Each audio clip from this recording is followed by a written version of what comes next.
Pada pekan lalu di kelas online kita membahas terkait sistem cerdas dan perkembangannya. Nah, pada pertemuan kedua ini saya akan melanjutkan terkait hal tersebut. Yang akan saya beri judul materinya adalah etika dalam kecerdasan artifisial. Jadi bahwa pentingnya etika dalam membangun kecerdasan artifisial supaya apa? Ya supaya kecerdasan artifisial yang dibuat itu mempunyai rasa keadilan gitu ya, tidak bias gitu ya, tidak mempunyai kecondongan, tidak miring gitu dan lain sebagainya.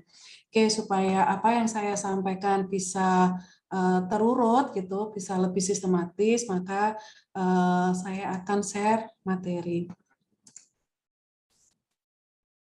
Oke, sudah nampak ya teman-teman semuanya? Sudah, Bu. Di etika dalam kecerdasan artifisial. Pemerintah melalui BPPT pada Agustus 2020 yang lalu meluncurkan buku berjudul Strategi Nasional Kecerdasan Artifisial Indonesia untuk periode tahun 2020-2045. Nah, pesan saya kepada teman-teman googling ya. Ini file PDF-nya sudah ada di internet sana, teman-teman bisa cermati. Saya yakin nanti teman-teman bisa mendapatkan banyak peluang, utamanya untuk peluang-peluang penelitian. Jadi memang besar harapan saya, teman-teman yang mengikuti mata kuliah kecerdasan artifisial itu ada yang tertarik untuk mengangkat penelitian skripsinya itu dengan ranah kecerdasan artifisial. Kecerdasan artifisial yang nantinya akan teman-teman teliti itu bisa meliputi banyak hal ya. Teman-teman bisa melakukan pendekatan dari sisi NLP misalkan, bisa melakukan pendekatan dari sisi image processing misalkan, dan lain sebagainya. Nah, secara umum di dalam buku tersebut pemerintah itu menjelaskan kerangka kerja strategi nasional kecerdasan artifisial, mulai dari visi Indonesia di tahun 2045 apa saja yang akan dicapai, kemudian 5 bidang prioritas kecerdasan artifisial. Nah, ini teman-teman bisa mengkaitkan, misalkan nanti rencana penelitian skripsinya itu diselaraskan dengan 5 bidang prioritas kecerdasan artifisial yang telah ditetapkan oleh pemerintah. Yang pertama itu terkait dengan layanan kesehatan. Yang kedua, reformasi birokrasi. Yang ketiga, pendidikan dan riset. Yang keempat, ketahanan pangan. Yang kelima adalah mobilitas dan kota cerdas. Nah, itu adalah 5 bidang prioritas kecerdasan artifisial yang ditetapkan oleh pemerintah. Nah, ada 4 area fokus. Ada 4 area fokus, di mana 4 area fokus ini pemerintah menetapkan strateginya masing-masing ya. Jadi kalau kita mulai dari yang bawah ya, pertama adalah strategi terkait dengan etika dan kebijakan. Jadi mewujudkan kecerdasan artifisial yang beretika sesuai dengan nilai-nilai Pancasila. Jadi seperti kita ketahui bersama ya bahwa penyalahgunaan kecerdasan artifisial untuk hal-hal yang merugikan itu sudah sangat marak saat ini terjadi, seperti yang kita lihat, kita dengar, kita saksikan di berita dan lain sebagainya. Oleh karena itu pentingnya etika dan kebijakan supaya kecerdasan artifisial yang dihasilkan itu tidak merugikan. Yang berikutnya adalah terkait dengan pengembangan talenta, jadi menyiapkan talenta-talenta kecerdasan artifisial yang berdaya saing dan berkarakter. Yang ketiga adalah strategi terkait dengan infrastruktur dan data. Jadi mewujudkan ekosistem data dan infrastruktur yang mendukung kontribusi kecerdasan artifisial untuk kepentingan negara. Nah, kepentingan negara dalam hal apa? Nah, ini teman-teman bisa selaraskan dengan 5 bidang prioritas yang ditetapkan oleh pemerintah. Strategi yang keempat adalah riset dan inovasi industri. Nah, di sini adalah menumbuh kembangkan ekosistem kolaborasi riset dan inovasi kecerdasan artifisial guna mengakselerasi reformasi birokrasi serta industri. Nah, ini ya. Jadi banyak muncul istilah ekosistem. Ekosistem itu apa ya? Kalau pelajaran biologi ya, mungkin teman-teman yang dari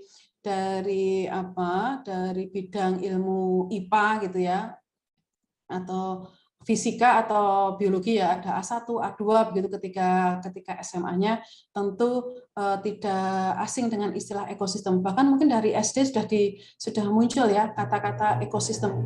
Biasanya apa teman-teman? Ada ekosistem sawah gitu ya. Ekosistem sawah itu yang tinggal siapa saja? Ada tikus gitu ya. Ada ular gitu ya. Ada burung dan lain sebagainya. Jadi ekosistem itu adalah sebuah lingkungan. Nah, tentu saja lingkungannya pada saat ini tidak fisik ya. Lingkungannya pada saat ini adalah maya begitu. Nah, banyak yang tinggal di dalam ekosistem tersebut gitu. Kalau itu orientasinya adalah platform. Nah, kalau orientasinya adalah komunitas, tentu saja ini terjadi ekosistem kolaborasi riset antar mahasiswa gitu ya, antar dosen, antar mahasiswa dengan dosennya, satu kampus atau lintas kampus, lintas disiplin dengan industri dan lain sebagainya. Ya, jadi strategi nasional kecerdasan artifisial pemerintah ada 4 strategi yang nanti masing-masing strategi ada penjabarannya tersendiri. Teman-teman bisa cermati secara lengkap di dalam buku Stranas tadi. Yang pertama tadi ya terkait dengan etika dan kebijakan, yang kedua terkait dengan pengembangan talenta, yang ketiga terkait dengan infrastruktur data, dan yang keempat adalah terkait dengan riset dan inovasi industri.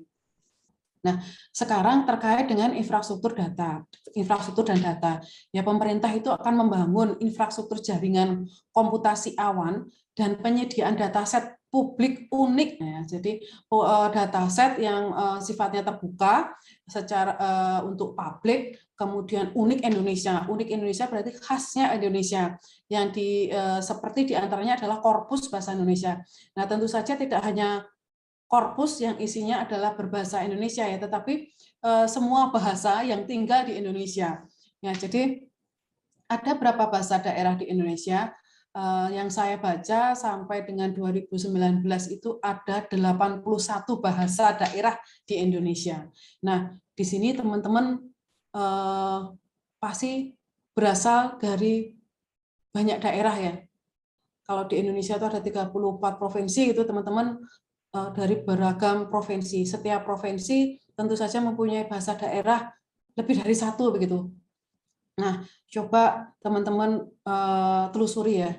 Apakah sudah ada penelitian-penelitian di bidang kecerdasan artificial, khususnya di bidang NLP, Natural Language Processing, pemrosesan bahasa alami dengan topik dengan mengangkat data teks misalkan berbahasa alami, bahasa daerahnya teman-teman. Nah, itu kan peluang supaya teman-teman bisa berkontribusi mensukseskan Stranas kecerdasan artifisial yang ditetapkan pemerintah. Nah, terkait dengan infrastruktur dan data, pemerintah melakukan identifikasi kekuatan dan kelemahan. Kekuatannya apa? Kekuatannya itu adalah bahasa Indonesia itu menjadi aset nasional yang berharga untuk dataset pemodelan kecerdasan artifisial berbasis bahasa. Jumlah dataset unik potensial yang berasal dari keragaman budaya, kearifan lokal, dan berbagai sektor kehidupan masyarakat Nusantara, khususnya pertanian, pemerintahan, kebencanaan, kemaritiman, dan lain-lain. Kemudian yang ketiga kekuatannya adalah bahwa jaringan telekomunikasi dan internet memadai untuk layanan komputasi awan. Yang keempat, pembangunan infrastruktur dan konektivitas nasional semakin meningkat di seluruh wilayah Nusantara. Yang kelima adalah Indonesia adalah pasar ekonomi digital terbesar di Asia Tenggara dengan potensi pertumbuhan sebesar 4 kali lipat sampai tahun 2025. Nah, sekarang itu kekuatannya. Kelemahannya apa? Kelemahannya adalah masih minimnya jumlah dataset unik milik Indonesia yang bersifat open, yang bersifat terbuka dan bisa berbagi untuk riset, bisa berbagi untuk eksperimen. Ya, jadi seperti korpus bahasa Indonesia, baik teks maupun wicara ya, baik teks maupun lisan itu minim. Nah, yang berikutnya adalah mungkin teman-teman di antara yang join di kelas ini sudah pernah mendengar satu data Indonesia. Itu kan sebenarnya cita-cita mulia ya. Ada satu wadah mengakomodir data di Indonesia dalam satu tempat begitu ya. Nah, ini masih terkendala ego sektoral dari masing-masing pemilik data. Ya, jadi ya itu bisa difahami ya, karena mencari data, mengkolek data itu sulit, sehingga kalau misalkan kemudian itu serta-merta dipublikkan, itu tentu saja banyak hal yang perlu dipertimbangkan. Kemudian sistem keamanan jaringan dan informasi data yang masih mudah diretas. Nah, seperti teman-teman ketahui, belum lama ini dihebohkan dengan berita beruntun ya. Jadi aplikasi-aplikasi milik pemerintah itu ternyata terjadi kebocoran data gitu ya, yang luar biasa besar volumenya. Yang berikutnya adalah bahwa infrastruktur digital yang belum memadai di perguruan tinggi dan lembaga riset untuk melakukan riset dan eksperimentasi pengembangan kecerdasan artifisial ya. Jadi mungkin kepedulian gitu ya, kepedulian, kemudian dari setiap pengelola lembaga penelitian di masing-masing kampus itu tentu saja berbeda-beda gitu ya. Oleh karena itu pemerintah itu kan meranking setiap lembaga penelitian di kampus-kampus ya. Yang berikutnya adalah data set digital yang berserak, dan data tersebut secara kuantitatif dan kualitas masih perlu diperbaiki untuk kebutuhan eksperimen. Ya, tentu saja data itu kemudian tidak bisa serta-merta langsung kemudian dimanfaatkan ya. Tentu butuh proses yang sangat panjang untuk bisa mengolah data sehingga memunculkan nilai-nilai dari data tersebut. Jadi memunculkan pengetahuan-pengetahuan yang berharga dari sekumpulan data yang diolah tersebut. Di sini saya pernah menulis artikel yang terkait dengan infrastruktur dan data. Pertama saya beri judul Pemburu Data Karun. Artikel ini pernah dimuat di koran Tribun. Nah, mungkin bagi teman-teman sudah terbiasa bukan data karun ya, tetapi harta karun ya. Jadi harta karun itu adalah harta yang tersembunyi dan tidak diketahui siapa pemiliknya gitu ya. Sehingga kegiatan-kegiatan dalam rangka menemukan atau mencari harta-harta yang ditinggalkan atau disembunyikan oleh pemiliknya pada zaman dulu itu dikatakan sebagai aktivitas mencari harta karun. Nah, tapi di sini bukan tipu, tetapi memang saya sengaja bukan pemburu harta karun, tetapi saya beri judul Pemburu Data Karun. Nah, bagi teman-teman yang suka nonton film, tentu saja tidak asing dengan judul-judul film yang mempunyai tema cerita seputar pencarian harta karun, baik itu film fiksi maupun film dokumenter. Nah, misalkan apa? Misalkan Indiana Jones gitu ya, The Mummy gitu, National Treasure, kemudian Da Vinci Code gitu ya. Nah, sekarang era kita adalah era data digital. Nah, sehingga apa yang namanya konteks harta karun itu tidak selalu bentuknya fisik, tidak selalu wujudnya itu emas, tidak selalu wujudnya itu adalah barang-barang berharga yang tertimbun di bawah tanah gitu ya, atau tertimbun di tenggelam di dasar laut dan lain sebagainya. Nah, data digital yang berseliweran dalam berbagai bentuk di jaringan komunikasi saat ini tentu saja itu juga menjadi harta yang bernilai tinggi. Ya, jadi saya pernah sampaikan bahwa orang akan menguasai dunia ketika dia itu memiliki data yang demikian besar, big data, tetapi dia tidak hanya sekedar dia mempunyai data, tetapi dia mempunyai pengetahuan, dia tahu metodenya, dia tahu kuncinya bagaimana mengolah data tersebut menjadi informasi-informasi yang bernilai. Nah, itu tentu saja juga menjadi harta karun dalam konteks di era digital saat ini. Nah, yang berikutnya, nah ini ya pemburu data karun itu sekarang siapa yang melakukan ya? Data scientist. Nah, jadi teman-teman mungkin pernah mendengar atau pernah belajar gitu, atau bahkan mungkin teman-teman termasuk yang punya minat terhadap data science. Nah, ini teman-temannya adalah pemburu data karun. Yang berikutnya artikel yang berjudul Open Source Data. Artikel berjudul Open Source Data ini saya muat di Koran Republika. Jadi saat ini itu kan eranya era kecerdasan artificial. Karena kemajuan kecerdasan artificial yang luar biasa pesatnya, maka juga termasuk merubah banyak hal, termasuk merubah data. Data saat ini tidak hanya sekedar evolusi data, tetapi data sudah berevolusi. Data sudah semakin pesat, baik dari pertambahan sumber datanya, baik berdasarkan kecepatan pertambahannya, baik berdasarkan jumlah volume datanya, maupun dari jenis ragam datanya. Nah, terkait dengan open source data ini, jadi data yang bersifat open, data yang bersifat terbuka, ada seorang matematikawan yang bernama Cliff tahun 2006 itu mengeluarkan quote yang quote-nya berisi data is new oil. Dia menyamakan data itu dengan minyak. Nah, bisa jadi dia menganalogikan data dengan minyak karena proses proses mengumpulkan data, proses mengolah data hingga diperoleh informasi-informasi yang bernilai itu butuh waktu yang lama. Sama halnya dengan minyak. Minyak itu dari bagaimana menemukan sumber-sumber minyak, bagaimana mengeksplorasi minyak, bagaimana mengolah minyak tersebut hingga siap untuk digunakan, itu juga butuh proses yang panjang. Kalau dari sisi analogi tersebut bisa jadi iya, tetapi tentu saja ada perbedaannya. Kalau minyak itu kan semakin terbatas dan semakin habis. Nah, sedangkan data itu kan sekarang luar biasa ya. Semakin pertahanannya luar biasa dan data itu tidak akan pernah habis, tetapi justru akan semakin bertambah. Nah, teman-teman semuanya, kalau teman-teman itu melakukan pencarian menggunakan Google Scholar gitu ya. Jadi untuk mengetahui penelitian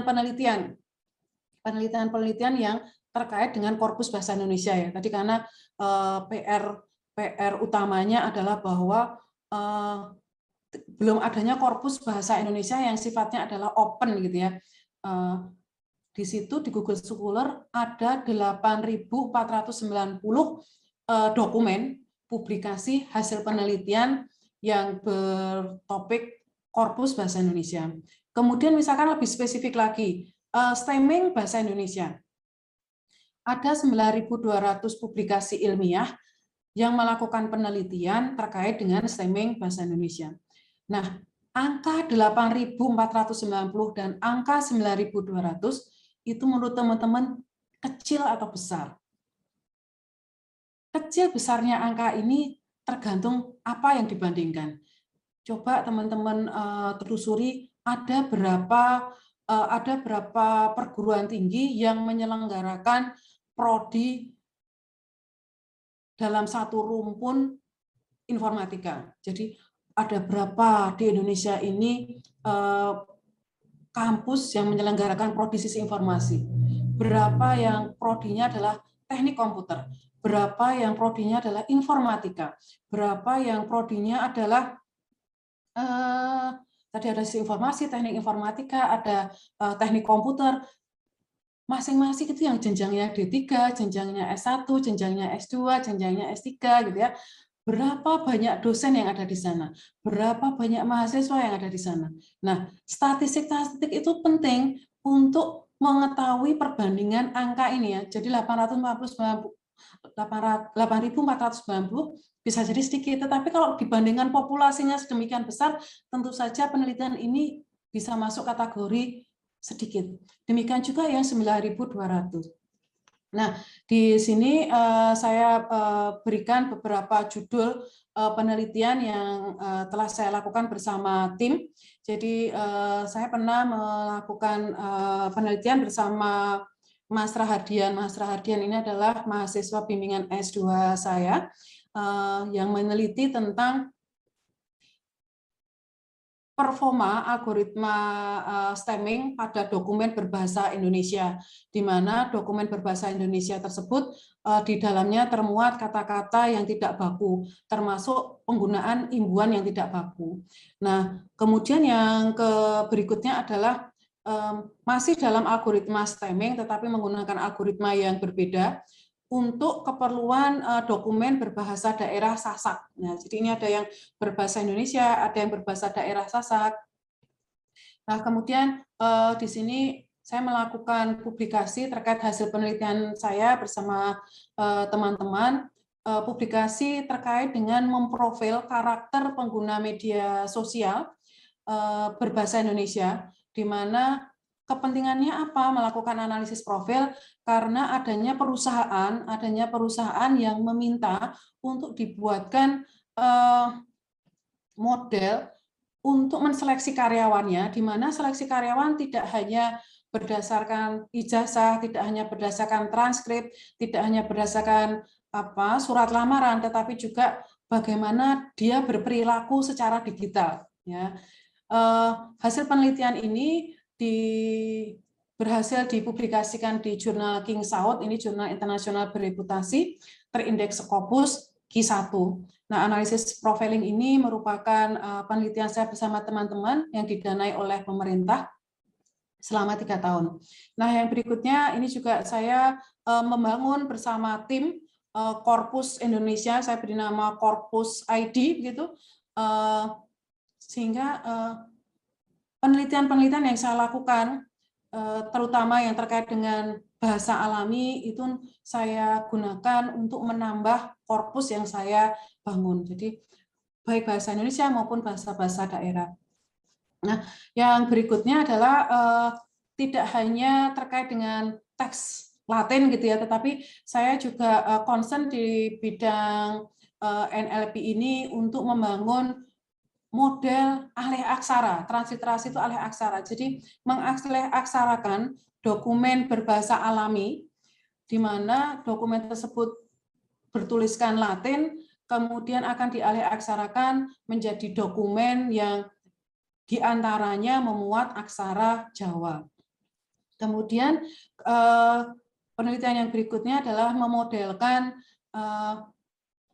alih bahasa. Jadi kalau transliterasi tadi adalah alih aksara, kalau translasi tadi alih bahasa ya. Jadi mengalih bahasakan dokumen berbahasa Inggris menjadi dokumen berbahasa Indonesia dengan pendekatan aturan, berbasis aturan. Di dalam model ini juga bisa mengenali struktur kalimat yang diinputkan ya. Jadi dalam dokumen tersebut diidentifikasikan struktur kalimatnya itu apakah sudah benar, sudah baku atau belum gitu. Dan dia juga dikenali ada 16 stand yang berhasil dikenali dalam mesin penerjemah ini.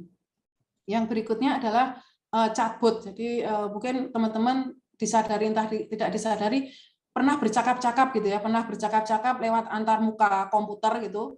Ternyata di seberang sana sebenarnya bukan manusia yang diajak bercakap-cakap, tetapi mesin, tetapi robot gitu ya. Jadi sering dikatakan sebagai chatbot. Ya, misalkan teman-teman menanyakan suatu hal di aplikasi perbankan misalkan, nah itu belum tentu yang menjawab sebenarnya adalah manusia, tetapi itu adalah robot. Nah, di sini chatbotnya saya beri nama Botka gitu ya. Jadi ketika dia merespon pernyataan, pertanyaan, sapaan gitu dari penggunanya, dia bisa memberikan jawaban dan dia bisa mengenali emosi dari pengguna Botka ini.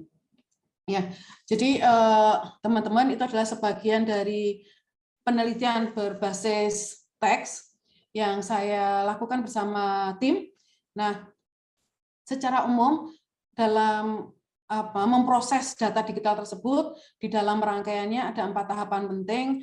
Yang pertama adalah akuisisi, yang kedua adalah kurasi dan analisis, yang ketiga adalah penyimpanan, yang keempat adalah penyajian dan penggunaan data digital.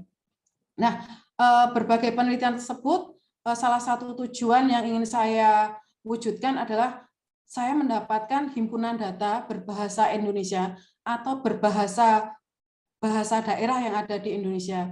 Nah, dengan dukungan kecerdasan artifisial, utamanya metode-metode yang ada di NLP, maka menjadikan data yang demikian besar yang sudah saya kolek itu memiliki potensi untuk bisa saya arahkan bagi pemenuhan kebutuhan beberapa keperluan.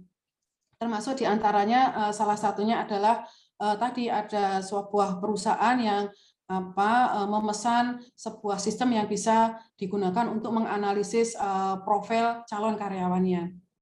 Nah, seperti teman-teman ketahui bahwa di Indonesia itu banyak budaya, banyak bahasa gitu ya yang tinggal di Indonesia. Jadi kebinekaan bangsa Indonesia itu sebenarnya kan potensi luar biasa untuk bisa memunculkan peluang-peluang penelitian.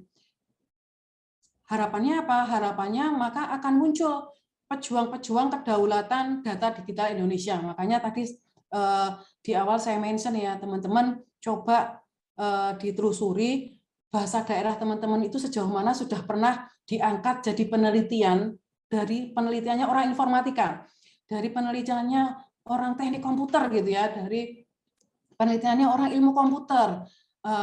Tentu saja pendekatannya adalah pendekatan kecerdasan artifisial. Entah dia berbasis teks, entah dia berbasis gambar, entah berbasis video, entah berbasis lisan gitu ya. Nah, seperti yang tadi saya sampaikan bahwa penguasaan terhadap suatu negara pada saat ini tidak harus dilakukan secara fisik ya. Jadi perang itu tidak harus penjajah datang ke suatu negara, angkat senjata dan lain sebagainya ya. Sekarang yang namanya perang itu bisa dilakukan oleh dalam banyak bentuk. Memiliki data yang sangat besar itu berpotensi untuk bisa diubah, bisa berpotensi untuk bisa digunakan untuk mempengaruhi, bisa diolah untuk bisa memanipulasi. Digunakan untuk memanipulasi siapa? Bisa digunakan untuk memanipulasi individu, masyarakat, bahkan negara ya. Jadi penguasaan terhadap data, apalagi kok datanya milik kita sendiri ya, datanya adalah miliknya kita sebagai pengguna bahasa Indonesia, kita sebagai pengguna bahasa daerah di Indonesia, itu tentu saja menjadi hal yang sangat penting. Nah, yang berikutnya adalah strategi untuk riset dan inovasi industri. Nah, ini ada sebagian yang saya cuplikan gitu ya. Nanti teman-teman selengkapnya bisa lihat di bukunya. Jadi yang pertama, yang ini saya ambil dari yang keempat, meningkatkan insentif riset dan pengembangan inovasi teknologi baru yang berasal dari kolaborasi industri dan perguruan tinggi. Nah, seperti yang tadi saya lakukan ya, saya berkolaborasi dengan perusahaan gitu ya. Saya berkolaborasi dengan industri. Nah, tentu saja saya berkolaborasi tersebut difasilitasi oleh lembaga riset yang ada di Amikom. Kemudian menggalakkan penggunaan produk AI hasil inovasi anak bangsa. Nah, ini kalau teman-teman perhatikan penelitian-penelitian hibah yang dibiayai oleh pemerintah itu sekarang banyak yang pendekatannya adalah pendekatan kecerdasan artifisial. Jadi teman-teman sebenarnya bisa menangkap peluang ini. Kemudian memberikan insentif dan investasi lebih pada riset inovasi di bidang-bidang prioritas kecerdasan artifisial. Tadi seperti yang di awal saya sampaikan ada 5 prioritas kecerdasan artifisial yang ditetapkan oleh pemerintah. Pertama terkait dengan layanan kesehatan, kemudian yang kedua reformasi birokrasi, yang ketiga pendidikan dan riset, yang keempat itu ketahanan pangan, yang kelima adalah mobilitas dan smart city. Kemudian memanfaatkan seluruh keuntungan strategis yang dimiliki oleh Indonesia saat ini, infrastrukturnya, datanya, pendanaannya, dan ekosistemnya. Untuk apa? Untuk mewujudkan target-target dalam bidang-bidang prioritas AI nasional Indonesia. Yang ke-8, meningkatkan kualitas dan kuantitas produk inovasi yang dapat diserap oleh pasar digital Indonesia melalui proses inkubasi dan diseminasi produk ke masyarakat. Jadi penelitian-penelitian yang dilakukan oleh teman-teman itu tidak hanya berhenti di perpustakaan gitu ya. Kalau sudah selesai ya kemudian nyusun laporan kemudian dipajang di perpustakaan. Jangan. Jadi usahakan memang itu kemudian bisa dimanfaatkan oleh masyarakat. Nah, di sini saya contohkan juga beberapa. Yang pertama ini adalah dilakukan oleh mahasiswa S1 yang saya bimbing, dan ini hasil penelitian skripsinya ini dipublikasikan di seminar internasional ASO ICT. Apa yang dia lakukan? Yang dia lakukan adalah pengenalan pola arca siwa dari Candi Prambanan menggunakan Kenny dan algoritma propagasi balik. Ya, jadi ini saya tayangkan supaya apa? Supaya teman-teman juga termotivasi gitu. Supaya teman-teman juga termotivasi untuk bisa apa? Menghasilkan luaran dari hasil penelitian skripsinya nanti tidak hanya laporan tetapi publikasi. Syukur-syukur publikasi yang memang diakui secara internasional. Yang berikutnya adalah merancang kendali atau kontrol ruang server untuk mengukur suhu dan kelembaban menggunakan logika samar. Yang berikutnya adalah memprediksi resiko kematian pasien stroke perdarahan dengan menggunakan teknik klasifikasi data mining. Nah, yang saya bimbing ini, beliau adalah dokter ya. Beliau adalah dokter dari rumah sakit swasta yang ada di Jogja. Nah, salah satu tantangan penelitian itu apa? Salah satu tantangan penelitian itu adalah ketersediaan data ya. Nah, apalagi kalau datanya adalah data yang terkait dengan medis, itu saja ini sulit bisa diakses jika dia adalah bukan dari tenaga medis di suatu rumah sakit. Nah, ini adalah kelebihan Pak Indarto. Pak Indarto ini menggunakan data-data citra pendarahan otak untuk pasien stroke. Nah, jadi ini luar biasa. Nah, ini saya sampaikan bahwa begini teman-teman, orang yang bukan berlatar belakang informatika, orang yang bukan latar belakangnya ilmu komputer, bukan latar belakangnya teknik komputer, itu mau loh belajar kecerdasan artifisial. Nah, tentu saja teman-teman yang memang ada di ranahnya teknik komputer tentu saja mempunyai energi yang lebih besar untuk bisa berkontribusi lebih lanjut terkait dengan penelitian di ranahnya kecerdasan artifisial. Nah, yang berikutnya adalah penelitian yang di bagian pertama ini dia mendeteksi kepalsuan atau dia mendeteksi pemalsuan image menggunakan yang dihasilkan dari metode copy move. Jadi misalkan teman-teman bagaimana mengetahui bahwa foto yang di-upload di media sosial itu fotonya itu sudah melalui proses edit atau fotonya itu sebenarnya asli atau menggunakan filter dan lain sebagainya. Nah, itu kan berpeluang untuk bisa diteliti. Nah, yang berikutnya adalah ini ya, rekrutmen karyawan, lowongan pekerjaan di mana sebelum dilakukan wawancara si calon karyawan itu diprofil dulu. Jadi diprofil dulu berdasarkan media sosial Twitter yang dia sebutkan di dalam surat lamarannya. Ya, jadi kalau di dalam surat lamarannya tentu hal-hal baik ya, hal-hal baik yang dia sampaikan. Saya orang jujur, misalkan ya, saya orang yang rajin gitu, saya orang yang mudah bekerja dalam tim gitu misalkan dan lain sebagainya.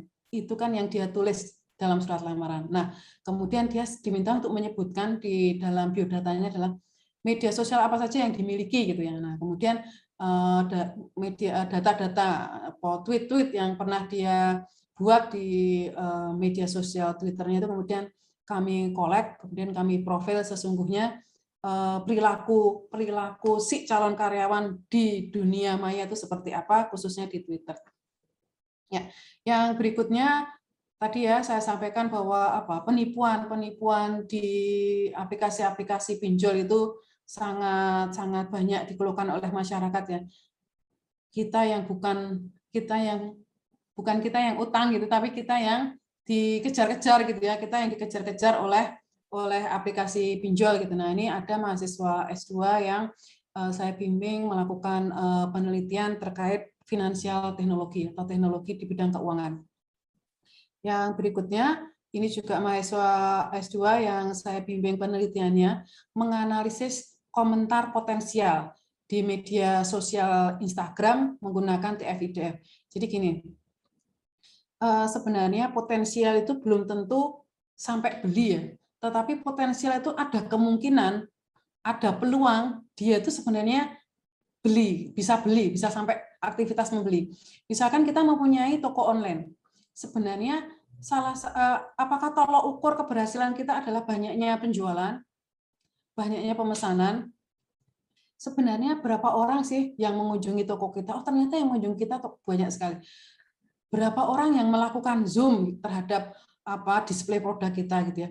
Berapa orang yang memberikan reaksi dengan memberikan like, dengan memberikan emoticon cinta, dengan memberikan komentar dan lain sebagainya. Nah, dari komentar-komentar ini, bisa jadi kan yang komentar itu tidak hanya orang yang beli, orang-orang yang belum membeli pun juga dia berkomentar. Nah, dari komentar-komentar yang ditinggalkan, dari jejak-jejak komentar yang ditinggalkan pada toko online itu kemudian diolah datanya untuk memprofil mana saja yang itu berpeluang mempunyai potensi untuk melakukan pembelian atau dari komentar-komentar itu bisa mendapatkan informasi-informasi sebenarnya produk-produk apa saja ya yang dibutuhkan. Jadi bisa jadi suatu produk itu kan tidak dapat diterima oleh setiap orang gitu ya, karena mungkin usianya berbeda gitu, misalkan untuk kelas remaja, untuk kelas dewasa, untuk kelas lansia, misalkan tentu saja akan mempunyai kebutuhan yang berbeda-beda. Ya, di sini ada ilustrasi, ada dua lingkaran gitu ya. Yang satu lingkarannya mewakili tahun 2020, yang satu diagram lingkarannya itu mewakili 2021. Di sana dikatakan bahwa perkembangan teknologi dengan tulang punggung internet itu sangat pesat gitu ya. Coba kalau teman-teman perhatikan ya nih ya. Dari sekian aplikasi yang ada di internet sana, ini tentu saja tidak semua aplikasi bisa terilustrasikan di sini ya. Ini hanya sekian ilustrasi yang dianggap paling besar aktivitasnya. Nah, coba dibuka smartphone-nya teman-teman gitu ya. Coba dibuka laptopnya teman-teman. Berapa aplikasi yang hidup di smartphone-nya teman-teman, berapa aplikasi yang hidup di laptopnya teman-teman misalnya.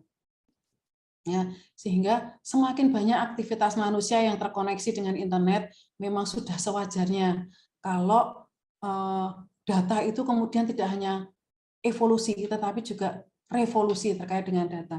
Ya, jadi di era di mana saat sekarang semua aktivitas manusia terkoneksi dengan internet, terkoneksi dengan komputer, maka tentu saja itu adalah penghasil data.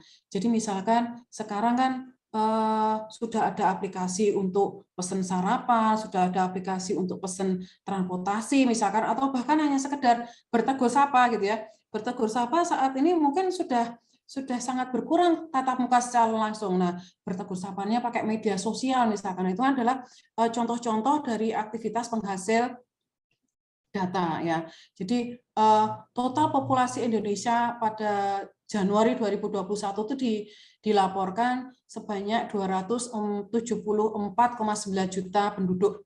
Nah, pengguna aktif media sosialnya berapa bangsa Indonesia? 170 juta penduduk itu sebagai pengguna aktif media sosial. Artinya apa? Artinya jumlah pengguna media sosial di Indonesia itu setara dengan 61,8% dari total populasi penduduk Indonesia. Ya, jadi dari tahun 2020 ke tahun 2021 itu peningkatannya sekitar 10 juta. Itu setara dengan 6,3 juta ya. Jadi kan luar biasa. Nah, jadi tadi kita menghasilkan data, terus setelah data, siapa yang akhirnya mengolah data itu? Yang mengolah data itu sebagian besar adalah dari pihak luar, ya, bukan orang Indonesia sendiri. Terus kita sebagai apa? Akhirnya kita hanya sebagai konsumen gitu ya. Data diolah dikembalikan lagi ke kita dalam bentuk iklan, dalam bentuk layanan dan lain sebagainya. Ya, jadi sekarang disadari nggak disadari teman-teman itu sebenarnya juga nyumbang jumlah pertambahan data ya, entah dengan upload foto misalkan, kemudian posting caption di Facebook misalkan dan lain sebagainya, itu menjadi salah satu sumber penambah jumlah data digital yang ada di Indonesia. Ya, teman-teman semuanya, di sini ada studi terkait dengan internet dan kesehatan, gitu ya. Jadi pada tahun 2019 ini ya, Yayasan Mozilla itu mengeluarkan laporan tahunan terkait kesehatan di bidang internet, gitu ya, kesehatan di internet. Ada deepfakes, gitu ya, ada bias AI dan kecanduan yang didesain. Jadi pengguna internet kalau dia akhirnya mengalami kecanduan itu bukan suatu hal yang kebetulan, tetapi memang itu dirancang, itu didesain oleh si pengembangnya. Jadi ya, mengapa bisa demikian? Ya, di sini adalah bahwa majunya informatika ya, majunya teknik komputer, khususnya di bidang AI. Jadi di balik suatu kemajuan itu pasti juga terbuka peluang untuk disalahgunakan untuk tindak kejahatan. Nah, itu sebenarnya hal-hal yang memang perlu kita sadari bersama. Sekarang setiap orang punya smartphone, setiap orang bisa jadi smartphone-nya lebih dari satu. Nah, salah satu sumber data itu adalah smartphone yang kita miliki ya. Jadi coba dibuka smartphone-nya, terinstal berapa aplikasi di dalamnya. Nah, aplikasi-aplikasi yang ada di smartphone kita itu bisa jadi dititipi.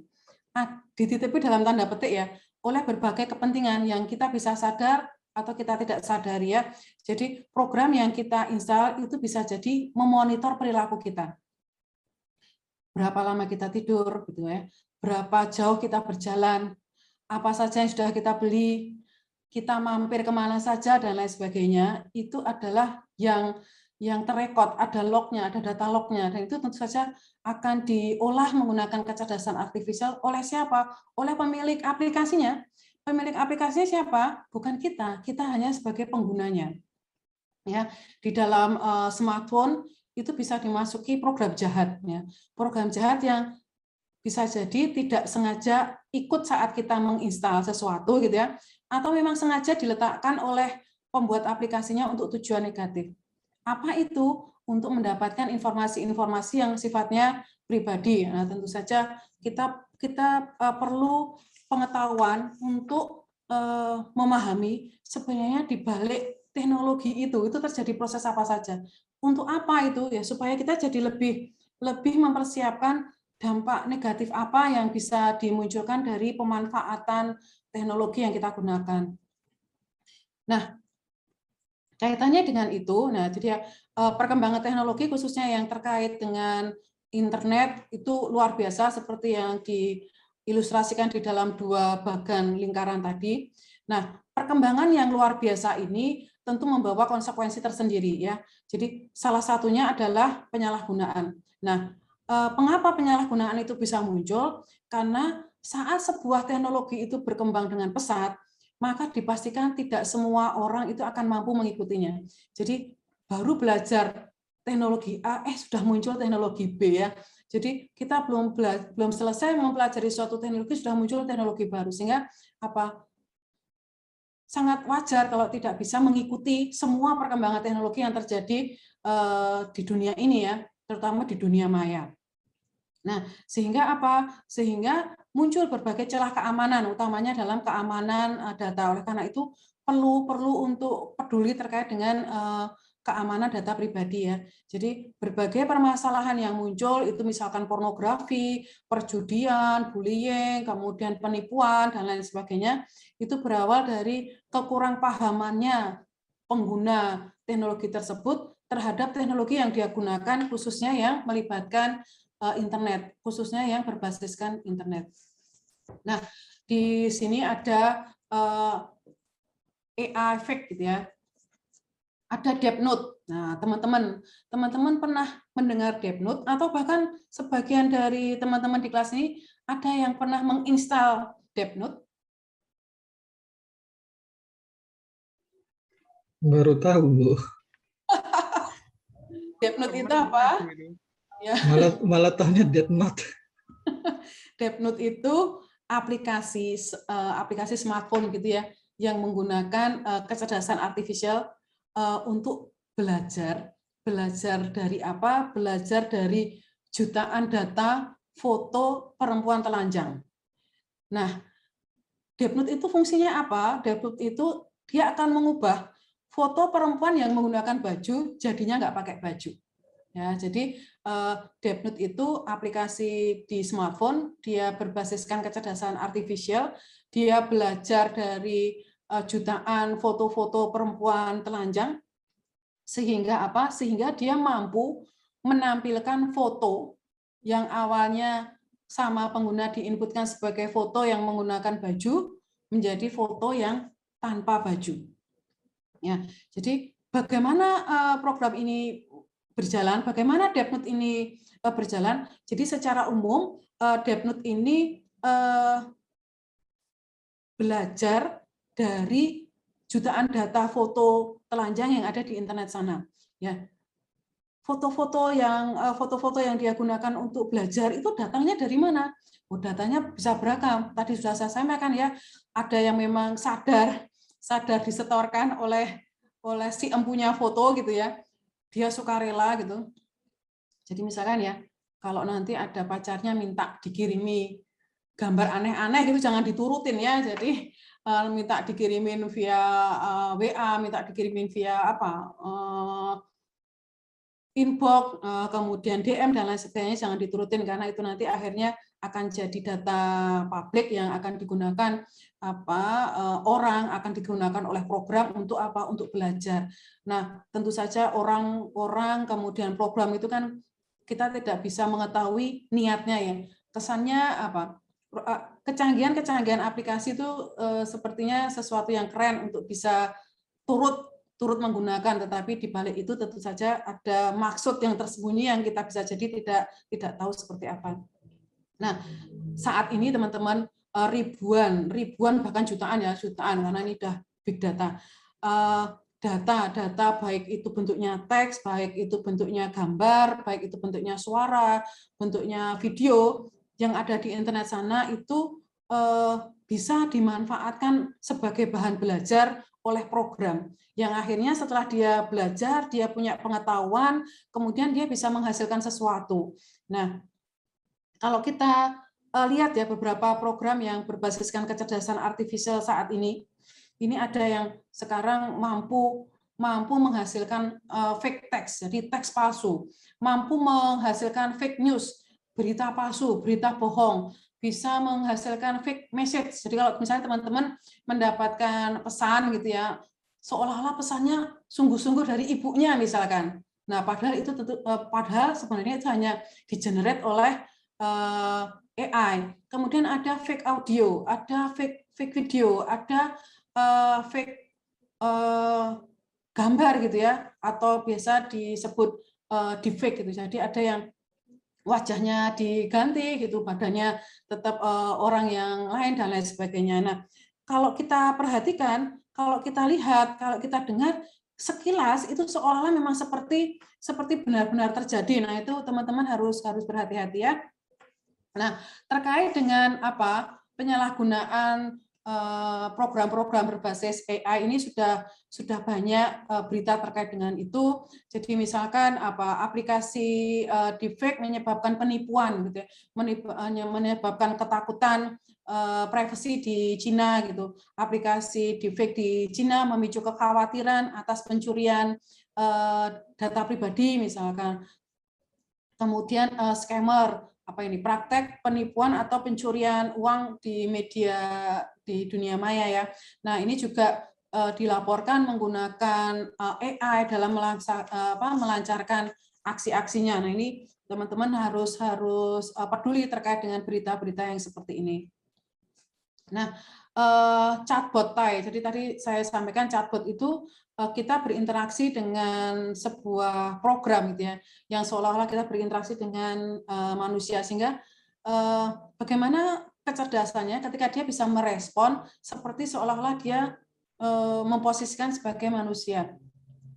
Chatbot Thai ini dibuat oleh Microsoft, sangat heboh gitu ya, karena dalam waktu singkat dia bisa berlaku rasis gitu, dia bisa mengucapkan kata-kata kasar gitu dan lain sebagainya. Bagaimana itu bisa terjadi? Karena dia belajar dari bahan-bahan yang ada di internet, dia belajar dari bisa jadi pada saat itu kebanyakan dokumen, kebanyakan file, kebanyakan data yang ada di internet sana lebih punya kecenderungan, kecondongan pada ujaran kebencian, pada rasis gitu ya, pada makian dan lain sebagainya ya. Jadi di satu sisi memang ini adalah sebuah kemajuan di bidang kecerdasan artifisial, tetapi kalau tidak menggunakan etika gitu ya, tidak memperhatikan data yang digunakan untuk si AI ini belajar, maka akhirnya program kecerdasan artifisial yang dihasilkan akhirnya tidak adil karena tidak memperhatikan etika yang ada. Nah, teman-teman di sini saya akan putarkan video Obama, di mana ini bukan sungguh-sungguh videonya Pak Obama, tetapi video Pak Obama ini digenerate oleh program AI, sehingga video ini masuk dalam kategori video palsu. Help families refinance their homes, to invest in things like high-tech manufacturing, clean energy, and the infrastructure that creates good new jobs.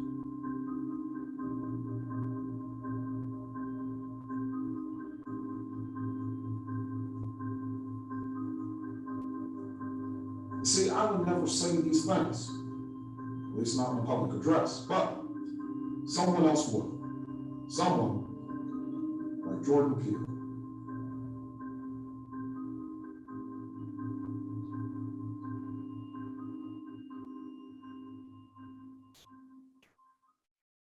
And sort of learning to recreate that person's face by looking at thousands of images over and over and over.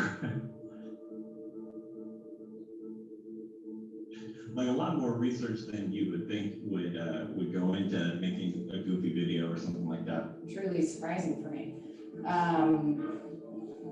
Yeah, I was just really surprised. I didn't do any after touching on that video. That was just using the technology that was available from the machine learning side.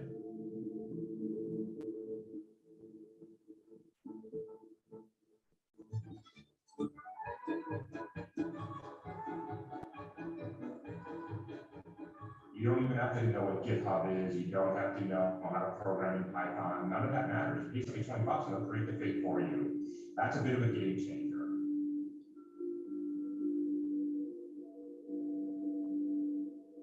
The everyday person who the deepfake sex video emerges in a Google search of your name, where for that person, it becomes almost impossible to debug.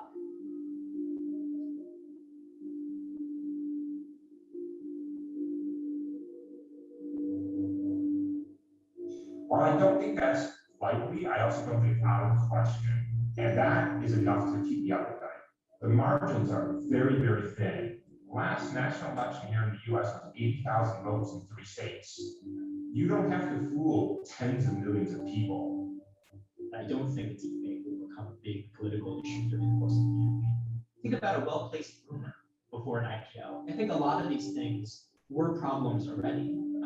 And so it's unclear to me how much machine learning really, adds to those problems. I find it very difficult to sort of believe that there's something so uniquely devastating about video.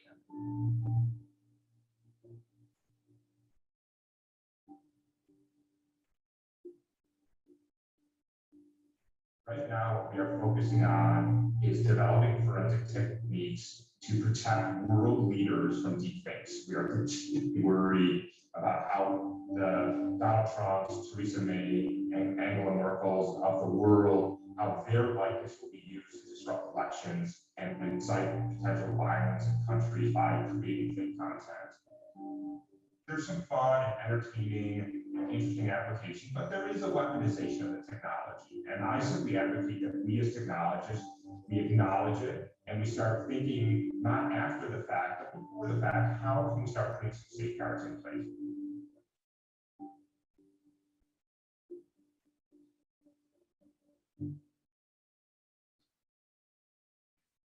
Ya, jadi deepfake itu adalah program berbasis kecerdasan artifisial yang mampu meniru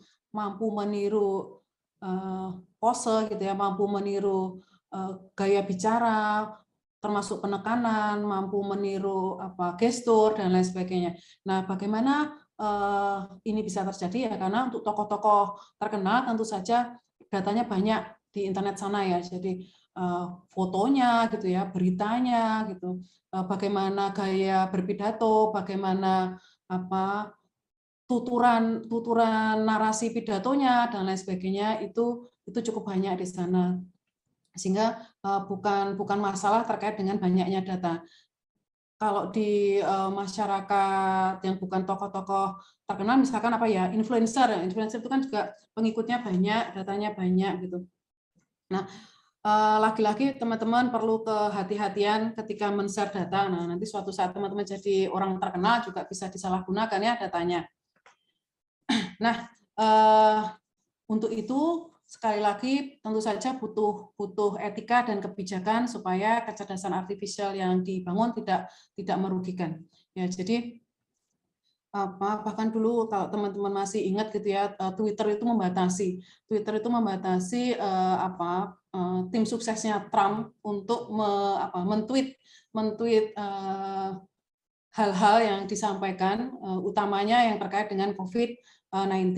Kemudian juga yang belum lama juga ada nomor telepon pengguna Facebook yang kemudian terekspos ya secara online gitu ya. Nah, oleh karena itu memang dibutuhkan panduan untuk membangun kecerdasan artifisial yang beretika. Nah, sama halnya dengan yang sudah diluncurkan oleh pemerintah tadi ya, buku Stranas Kecerdasan Artifisial 2020-2023. Nah, bahkan ada peneliti itu yang berhasil dalam tanda petik ya, berhasil membuat teks generator gitu berbasis kecerdasan artifisial, tetapi akhirnya urung dipublish secara terbuka karena mempunyai kekhawatiran untuk nantinya itu bisa disalahgunakan oleh orang-orang yang tidak bisa dipercaya gitu ya, disalahgunakan oleh orang-orang yang tidak bertanggung jawab. Ya. Di sini nanti akan saya putarkan cuplikan video ini terkait sistem kredit sosial yang diterapkan di Cina. Nah, sejak tahun 2006 itu Cina itu merupakan negara penghasil publikasi ilmiah hasil penelitian bidang kecerdasan artifisial terbanyak di dunia ya, sejak 2006 ya, luar biasa ini. Jadi kemajuan bidang kecerdasan artifisial di Cina ini semakin mendapatkan momennya di mana penguasaan perangkat keras berbasis IoT di negara Cina itu luar biasa berkembang ya. Jadi sistem pengenalan wajah, kemudian data mining, drone, CCTV itu terpasang jutaan di setiap area publik di negara Cina. Teknologi-teknologi yang ada itu kemudian mampu diintegrasikan menjadi sebuah sistem yang luar biasa kekuatannya. Sistem itu yang dinamakan dengan sistem kredit sosial. Jadi sistem kredit sosial ini adalah sebuah sistem yang berbasis data yang akan memberikan sanksi kepada warga yang dideteksi telah melakukan pelanggaran. Jadi warga-warga yang dideteksi melakukan pelanggaran akan tercatat di basis data dan akan di-scoring nilainya, nilai perilakunya. Jadi beberapa perilaku yang tersebut dapat mengurangi fasilitas atau layanan yang bisa dia terima dan hukuman apa saja yang harus dia tanggung begitu ya. Jadi contoh pelanggaran itu apa? Contoh pelanggaran itu misalkan karena ini setiap sudut ruang publik itu ada CCTV-nya, misalkan warga yang ketahuan membuang sampah sembarangan, warga yang ketahuan merokok tidak pada tempatnya gitu ya. Warga yang ketahuan terlambat membayar asuransi, kemudian belum membayar tagihan denda dan lain sebagainya, itu akan dihitung skornya.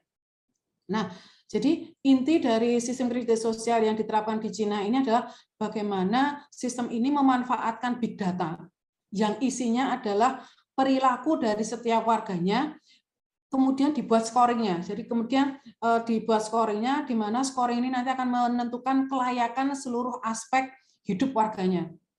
Jadi hasilnya nanti akan berdampak terhadap tadi fasilitas layanan serta hukuman.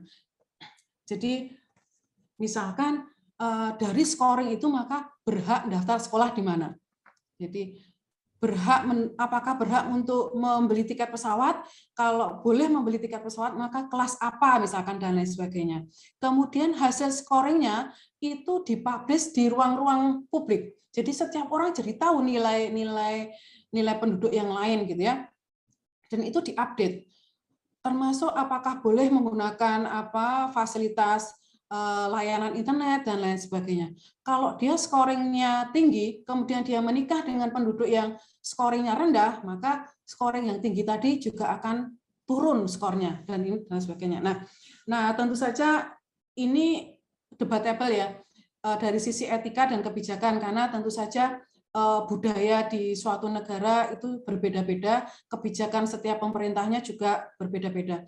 Tetapi terlepas dari masalah pro kontranya itu, sistem kredit sosial di Cina itu tampak bahwa kecerdasan artifisial sangat berkembang pesat di sana dan sudah diterapkan dalam mengatur perilaku masyarakatnya.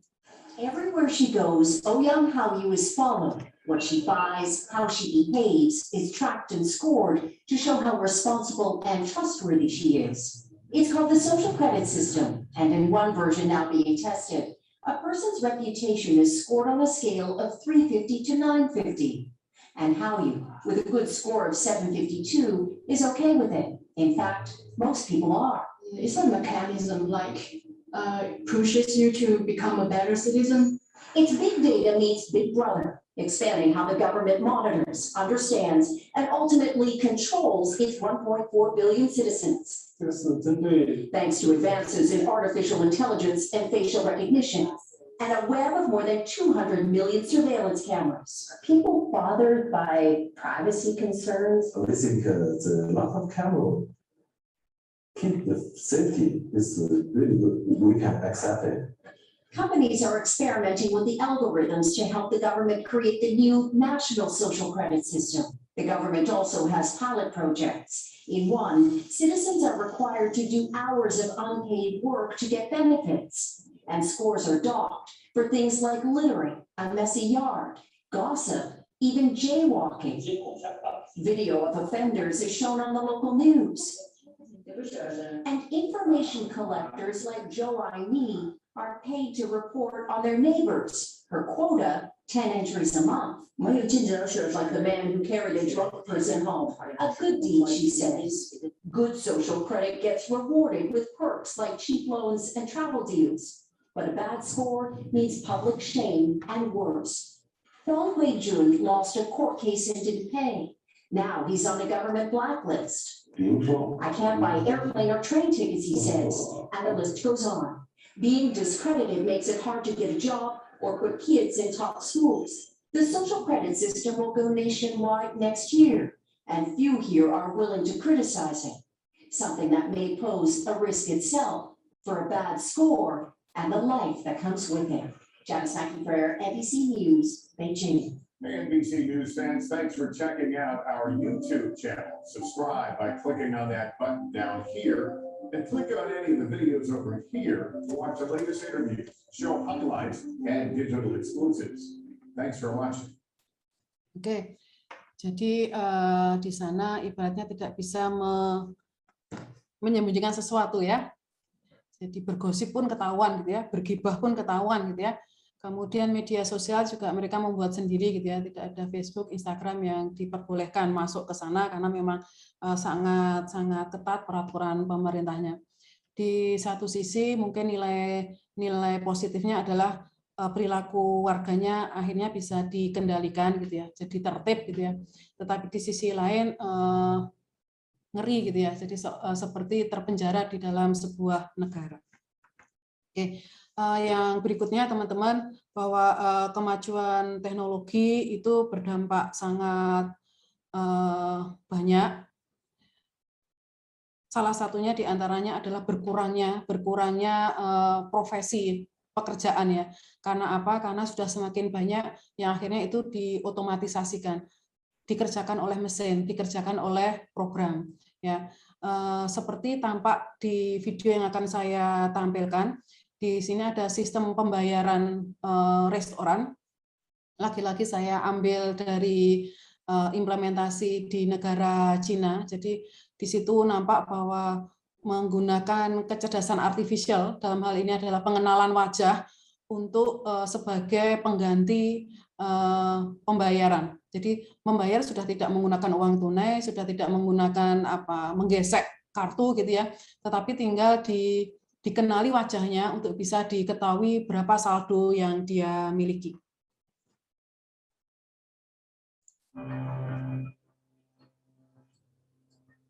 Improving lives, increasing connectivity across the world. That's the great promise offered by data-driven technology.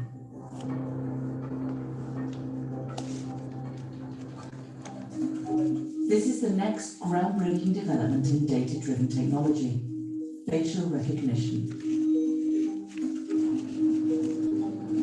And in China, you can already withdraw cash, check in at airports, and pay for goods using just your face. The country is the world's leader in the use of this emerging technology. And China's many artificial intelligence startups are determined to keep it that way in the future. Oke, jadi itu nggak tahu kalau ini bisa diterima atau tidak di Indonesia karena kesiapan suatu masyarakat dalam menerima penerapan suatu teknologi tentu akan berbeda-beda.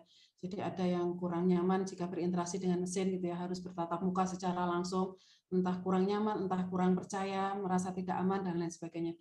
Bahkan ketika membeli sesuatu pun tidak setiap orang bisa nyaman beli secara online gitu ya, tetapi harus ada yang bagaimana harus meraba barang yang akan dibeli gitu supaya tahu kualitas barangnya dan lain sebagainya. Oke, teman-teman, di sini ada sebuah film. Film ini adalah film fiksi. Mungkin masih ada sebagian orang yang merasa bahwa nantinya tidak akan seperti ini. Tetapi kalau teman-teman perhatikan di pekan lalu ada video pemasangan chip itu ya, chip yang diimplankan di otaknya monyet yang bermain game. Nah, tentu saja film ini bukan sesuatu omong kosong jika suatu saat ini bisa terrealisasi. Oke ya. Jadi kalau teman-teman perhatikan di ruangan-ruangan tadi tidak nampak adanya komputer gitu ya. Komputernya ada di mana? Komputernya ada di otak di masing-masing tokohnya tersebut ya, terutama yang dari petugas kepolisian gitu. Nah, kemudian layar monitornya ada di mana? Layar monitornya dicitrakan di penglihatan mata ya. Jadi kalau dilihat gitu ya, data-data tersebut karena bentuknya sudah digital maka bisa kemudian dimanipulasi gitu ya. Bisa diubah sesuai dengan kepentingan orang yang berkuasa gitu ya. Nah, bisa jadi saat ini mungkin agak aneh begitu, tapi sekarang sudah dimulai. Kemarin saya memutarkan video terkait dengan Neuralink tadi, yang dimana ada video memperlihatkan ada kera yang bisa bermain game dengan dipasangnya chip di otaknya gitu ya, sehingga itu kemudian akan dikembangkan untuk membantu orang-orang yang memang mempunyai kesulitan dalam menggerakkan sesuatu gitu, sehingga bisa melakukannya dengan digantikan dengan telepati gitu ya, misalkan bisa memerintahkan sesuatu dengan berpikir atau dengan mengucapkan sesuatu. Nah, coba bayangkan ya, kalau misalkan teman-teman nih gitu ya, dipasang Neuralink gitu ya. Jadi akan ketahuan ya sebenarnya yang join di kelas ini berapa yang memang menyimak gitu, ikut memikirkan, mana yang sudah pikirannya ternyata sudah tidak ada di kelas online ini gitu misalkan ya, dan itu sangat terbuka untuk akhirnya terimplementasikan. Ya. Yang berikutnya teman-teman, nah ini lagi-lagi masalah etika dan kebijakan. Saya menayangkan 2 gambar film ini ya, film Angel Has Fallen dan film Gemini Man. Nah, jadi ini karena dosennya sukanya nonton film, jadi ketika memberikan webinar pun banyak ilustrasi-ilustrasi yang diambilkan dari film. Dari film-film yang saya tonton itu kebanyakan film-film fiksi, supaya apa? Supaya menginspirasi saya untuk meneliti, supaya menginspirasi saya untuk menulis. Nah, film Angel Has Fallen itu dengan tokoh utamanya adalah Gerard Butler. Ini adalah film trilogi, sequel ketiga dari film Has Fallen ya. Jadi sebelumnya itu ada Olympus Has Fallen dan ada London Has Fallen. Jadi ini tokoh utamanya dia adalah anggota pasukan pengaman presiden yang bernama Mike Benning gitu ya. Nah, di film yang saya tonton itu sangat banyak penerapan kecerdasan artifisial dan sebagian digunakan untuk disalahgunakan begitu ya.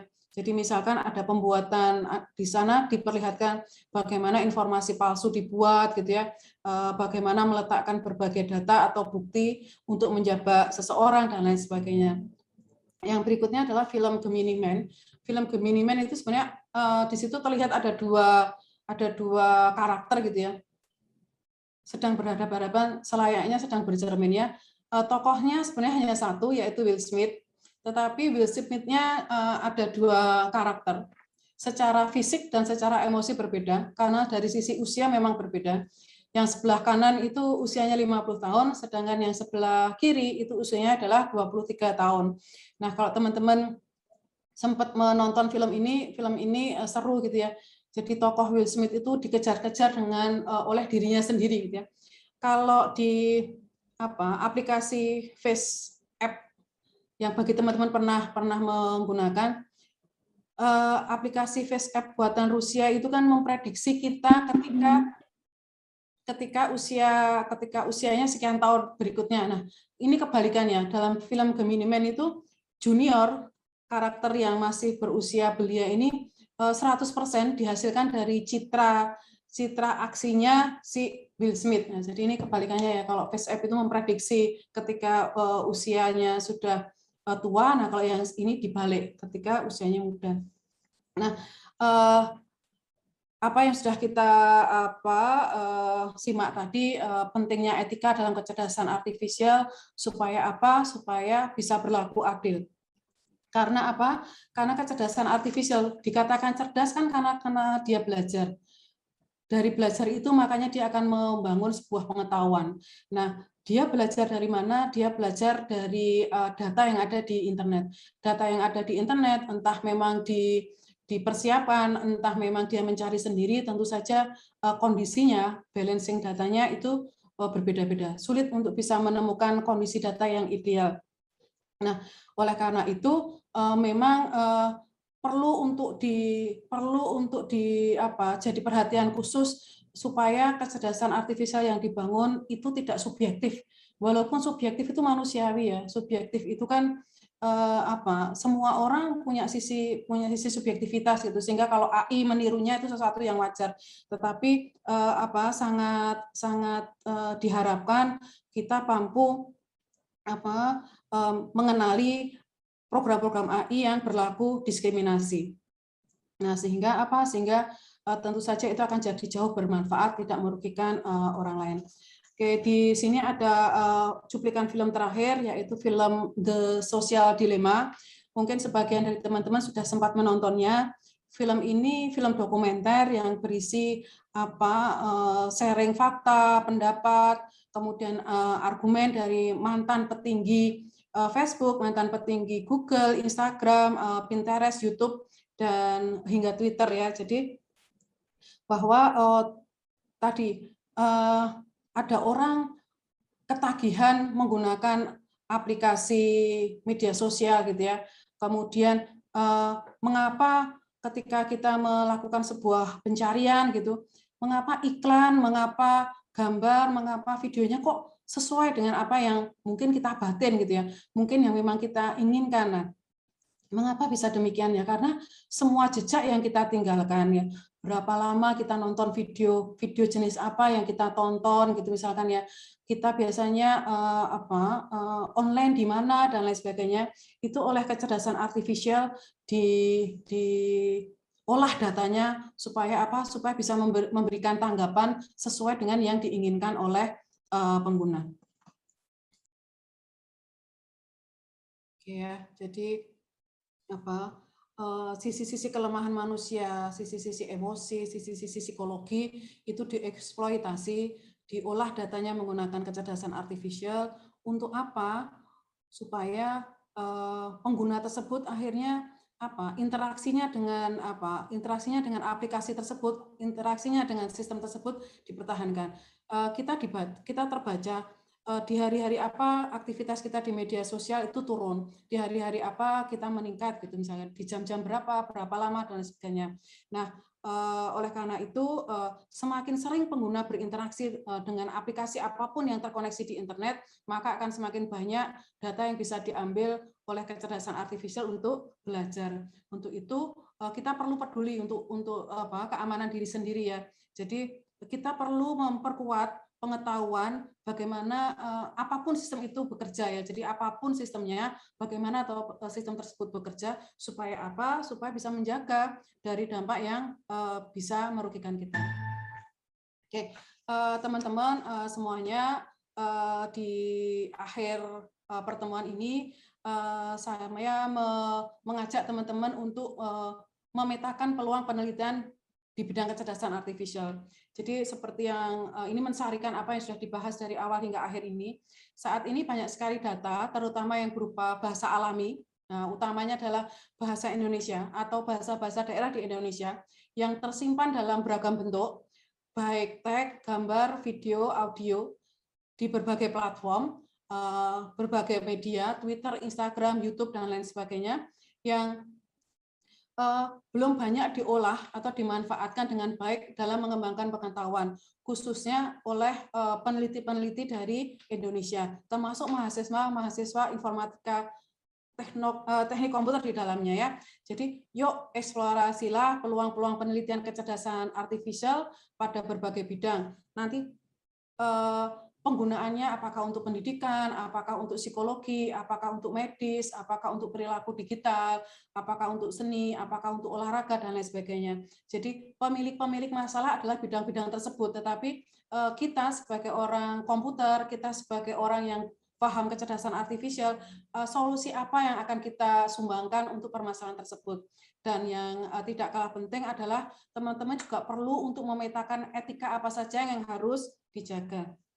Ya, teman-teman semuanya, seperti tadi sudah tertayang dalam berbagai penjelasan, juga diperkuat dengan video-video yang saya tampilkan, bahwa saat ini hampir semua aspek sudah bisa terkoneksi dengan dunia digital, dan hampir semua kegiatan manusia bisa dimesinkan, maka sesuatu yang sulit atau yang tidak bisa di-AI-kan, tidak bisa dirobotkan, akan menjadi sesuatu yang memiliki nilai unik, memiliki nilai yang berharga, dan itu sangat membantu di era serba digital saat ini. Apakah itulah adalah sisi-sisi kemanusiaan. Ya, jadi ketika kita membangun teknologi tanpa memperhatikan sisi-sisi kemanusiaan, teknologi itu akan menjadi ancaman sebagai sebuah musibah ya. Jadi ada dua sisi dari suatu teknologi. Di satu sisi dia sebagai anugerah, di sisi yang lain dia bisa menjadi sebuah musibah. Oleh karena itu, pertemuan kita pada hari ini, di pertemuan yang kedua ini, kita belajar bersama, kita berbagi ilmu, gunanya untuk apa? Gunanya untuk menambah wawasan pengetahuan kita bersama dengan cinta kasih dan persahabatan, maka saya berharap akan muncul kedewasaan, kebijaksanaan dari setiap kita masing-masing. Demikian yang bisa saya sampaikan, teman-teman. Mudah-mudahan yang sedikit ini ada manfaat yang bisa teman-teman ambil. Assalamualaikum warahmatullahi wabarakatuh.